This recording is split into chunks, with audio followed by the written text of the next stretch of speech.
Hi, I'm a programmer and you're watching Learn to Code. So in Java, mainly two types of threads are present. First one is user thread and the second one is the daemon thread. So user threads are the high priority threads which we create to accomplish our task, like to read a file or to perform some action. On the other hand, the daemon threads are the low priority threads and whose only role is to support the user thread and provide services to the user thread, like garbage collection, clean up the cache. So mostly the JVM threads are the daemon threads. Advantage of daemon thread is even if it goes into an infinite loop, it will not cause any problem because any code won't be executed once all the user thread have finished their execution. However, there is one chance if you design your code poorly and you keep calling the daemon thread explicitly, then it will prevent the JVM from exiting the current state.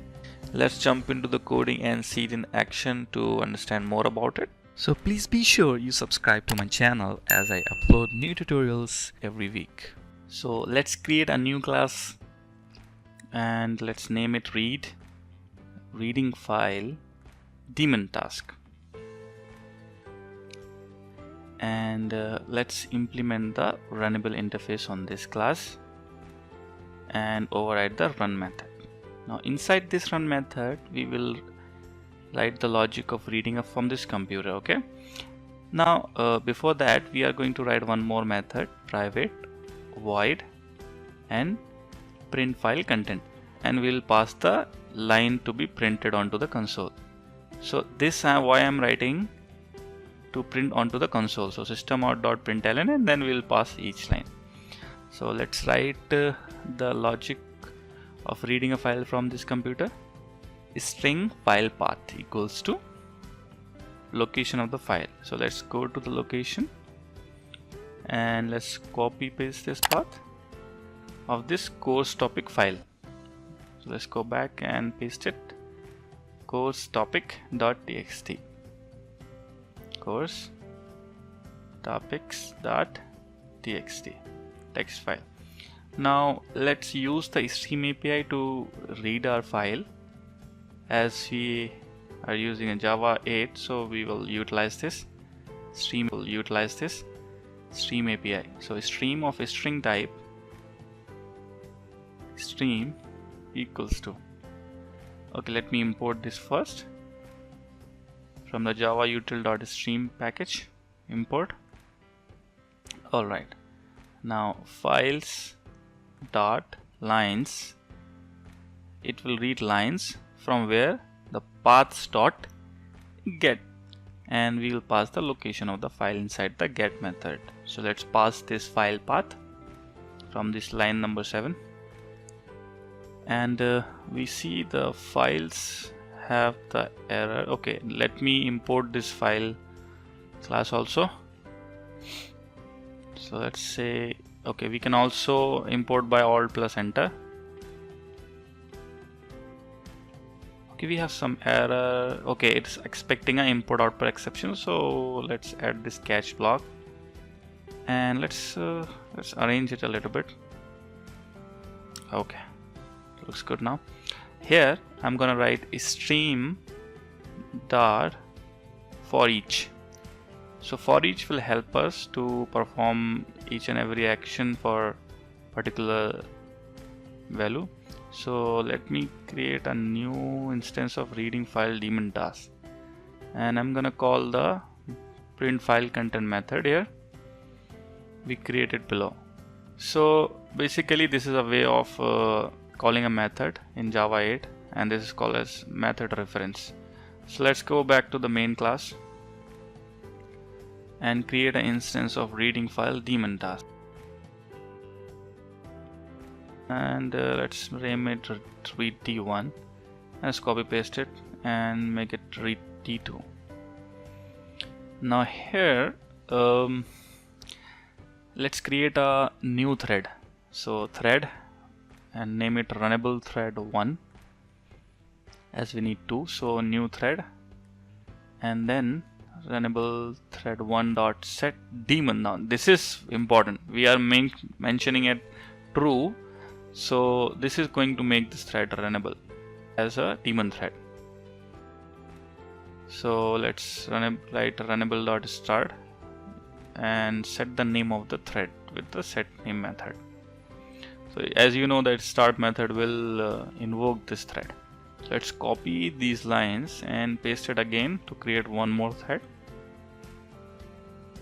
Alright, let's copy paste this and change the name of the read thread 1 to 2. Okay, nice, and make it false.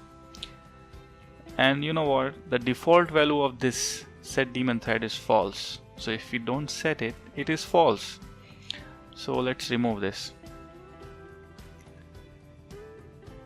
and let's try to run it.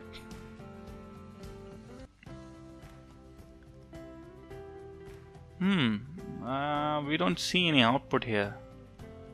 Why? Let me run it again. Oh, there is something wrong here. Did not write the code correctly. Let's go back and check. Oh boy, you see that we have not passed anything on the constructor of the new thread. So we need to give the instance of the read file daemon task to the thread so that it can create the thread on that class which implements runnable interface. Let's run it again.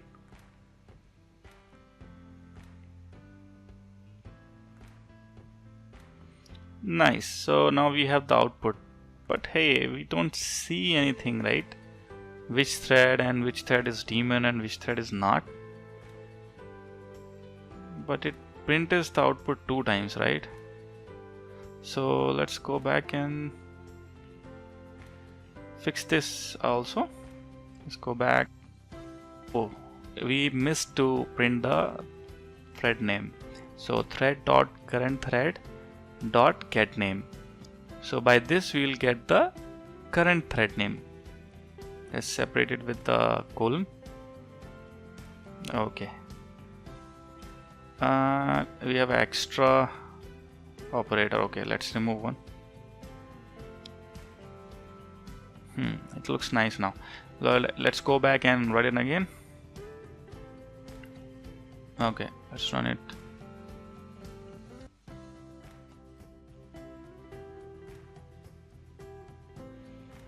Nice, now we have the thread names and read thread 1 and 2 are present, but still there is a problem. We don't know which thread is daemon and not, right?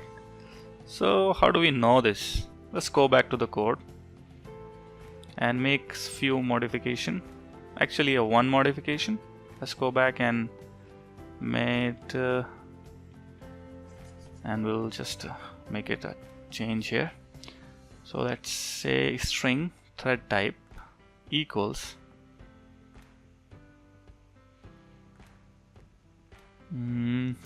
thread dot current thread dot is daemon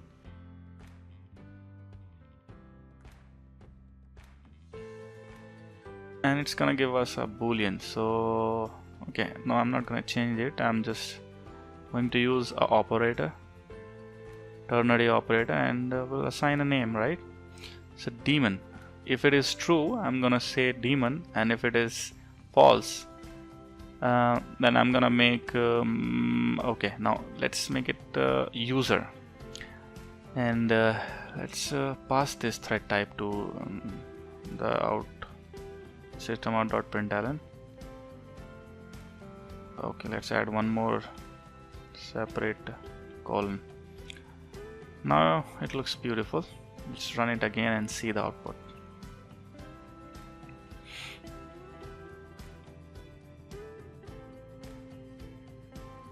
Nice. So we know that the thread 1 is daemon and thread 2 is user thread. So it's kind of nice, right? Let's open it in a full screen. Nice. Let's see it again.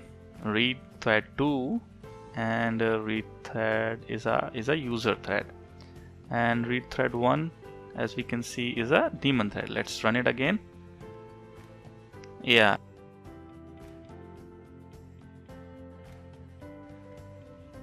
Yeah, it's still the same, right? And as you see, thread shows its random behavior, so both threads are running, but the user thread will end first, then the daemon thread will end. Hope you have a better understanding of daemon threads now. In next lecture we will learn how to terminate threads. So see you in next lecture.